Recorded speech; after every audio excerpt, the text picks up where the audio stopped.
Well, there's no way around it. I'm going to have to do a guerrilla style video for the episode 2 because I got to show some stuff. Water, 12 volts. How would you get it out of a shallow well? Well, little pumps like this.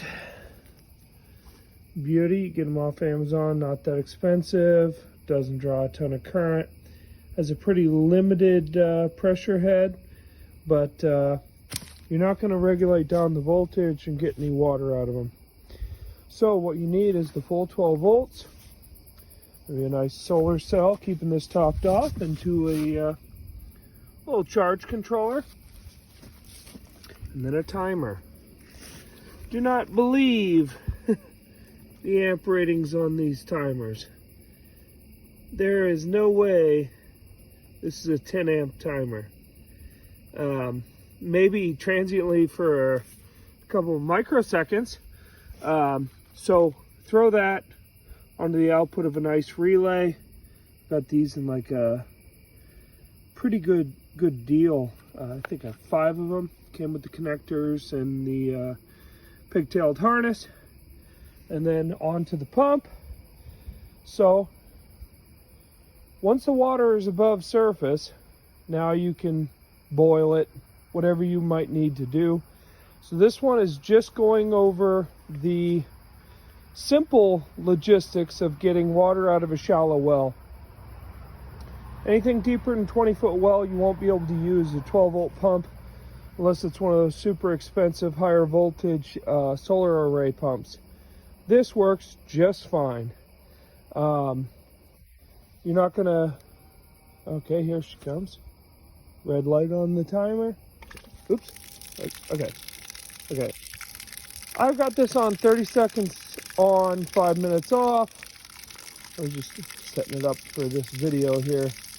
Dug this well. You could dig it by hand. I dug it with a backhoe and just threw it in. It's primarily just to get some surface water. Surface water does need to be boiled if you're going to drink it, but if you're just doing wash or something like that, we'll go into pressurizing the system and the water tower that would be needed for a system like this to stage up to a reasonable pressure.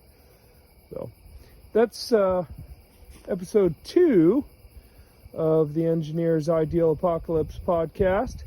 It's a 100-watt solar array, solar cell. You buy it off Amazon, whatever, eBay. In the wintertime, I might combine it to be a combination. I have another one of these controllers that will accept wind, but this one just accepts solar, keeps the battery charged up, and there's no problems there. So obviously this would be mounted at a decent angle, get a bunch of sun, but at 100 watt with this pumping arrangement, it's only pumping 30 seconds on a 4 amp load every 5 to 6 minutes. So it never depletes the battery, even in the winter time. So I've tried that out. This car battery, get it used, AutoZone, 50 bucks. I can't believe they still sell them for that when they're like 250 new. Always get the biggest battery you can find. And that's just for initial stuff if you're experimenting. Should be everything you would need to do headlamps. Oh, headlamps. Obviously going to be very useful if you're going to have to work after dark. If you're doing anything.